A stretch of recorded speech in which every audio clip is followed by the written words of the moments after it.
హరిప్రియ భక్తి ఛానల్ ప్రేక్షకులకి ముందుగా నమస్కారం. నేను లక్ష్మీశ్రీ. మీ రాశి ఇదేనా? మీరు అనుకున్న పనులు జరగట్లేదా?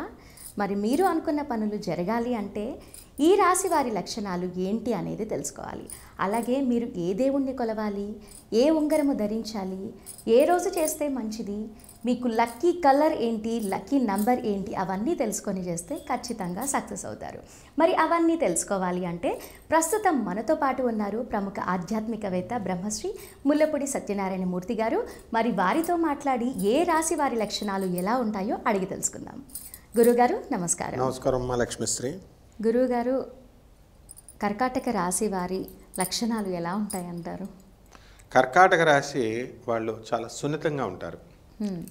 అంటే ఏదైనా హర్ట్ చేశారనుకోండి, ఎవరైనా ఒక గంట 2 గంటలు డిప్రెషన్లోకి వెళ్తారు. వీళ్ళు 48 గంటలు డిప్రెషన్లోకి వెళ్తారు. ఆ 2 రోజులు అయిపోయిన తర్వాత అప్పుడు మామూలుగా వస్తారు. అంత సెన్సిటివ్. నెక్స్ట్ కెరీర్కి ఎక్కువ ఇంపార్టెన్స్ ఇస్తారు కర్కాటక రాశి వాళ్ళు. అంటే ఎంతసేపు కూడా ఉద్యోగము, ఆ వృత్తి ఏదైతే ఉందో, ఫ్యామిలీ లైఫ్ కంటే కూడా ఎక్కువ కెరీర్ లైఫ్లో సక్సెస్ అవుతారు ఎక్కువ మోస్ట్ ఆఫ్ ద పీపుల్. ఆ తర్వాత దీనికి అధిపతి ఎవరు? ఈ కర్కాటక రాశికి అధిపతి చంద్రుడు. కాబట్టి ఈ చంద్రుడు అనేటటువంటి వాడు సెన్సిటివ్ ప్లస్ జల పదార్థాలు, లిక్విడ్స్కి అధిపతి. కాబట్టి వీళ్ళు పాల వ్యాపారము, తర్వాత నీళ్ళ వ్యాపారము, మందు వ్యాపారము, ఇవన్నిటికీ కూడా లిక్విడ్స్ ఏవైనా సరే ఆ వ్యాపారాలు చేస్తే బ్రహ్మాండంగా సక్సెస్ అవుతారు. ఆ తర్వాత ఈ కర్కాటక రాశి వారు లక్కీ నెంబర్ 2. ఆ 2 తర్వాత సోమవారం. చక్కగా 2వ తారీఖు సోమవారం కనుక వీళ్ళు ఏదైనా ముఖ్యమైన పని మీద వెళ్ళారనుకో, గ్రాండ్ సక్సెస్.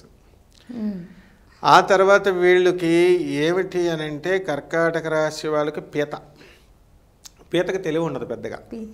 పీత అంటే మనకి ఇలా ఉంటుంది. ఇంకా తేలు కాకుండా పీతని ఏమంటాం మనము? క్రాబ్.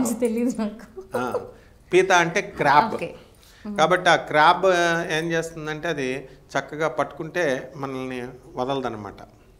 సో వీళ్ళు పీతలాగా ఉన్నావు అంటారు. అందుకనే వీళ్ళు ఏం చేస్తారంటే చంద్రుడికి సంబంధించింది కాబట్టి మోస్ట్ ఆఫ్ ద ఈ కర్కాటక రాశి వాళ్ళు లావుగా ఉంటారు. చంద్రుడు లోపల బొద్దుగా ఉంటారనమాట. వాటర్ కంటెంట్ ఎక్కువ ఉంటుంది. అండ్ వీళ్ళకి కోపం విపరీతంగా వస్తుంది, కానీ వెంటనే పోతుంది. ఇది ప్రధాన లక్షణం. ఈ కర్కాటక రాశి వీళ్ళు ఎప్పుడు కూడా పాపం ఫ్యామిలీ లైఫ్ని నిలుపుకోవాలని చూస్తారు. బట్ అవతల వాళ్ళు కూడా mutual understanding, mutual respect, mutual confidence ఉన్నటువంటి వ్యక్తి దొరికితే సక్సెస్ఫుల్.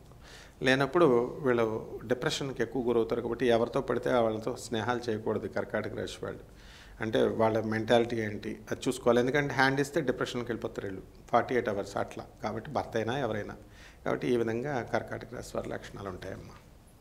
చాలా బాగా చెప్పారు గురువుగారు. ధన్యవాదాలమ్మా. చూశారు కదా, మీ రాశి లక్షణాలు ఎలా ఉంటాయి, ఎలాంటివన్నీ కూడా పాటించాలి అనేది తెలుసుకున్నారు. కాబట్టి ఖచ్చితంగా సత్యనారాయణ మూర్తి గారు చెప్పినట్లుగా పాటిస్తే మీ లక్కీని మీ సొంతం చేసుకోవచ్చు. ఇవన్నీ పాటించి సంతోషంగా ఉండండి. ఇలాంటి మంచి మంచి వీడియోస్ కోసం మా ఛానల్ని మర్చిపోకుండా సబ్స్క్రైబ్ చేసుకోండి. మరో వీడియోలో మళ్ళీ కలుద్దాము. నమస్కారం.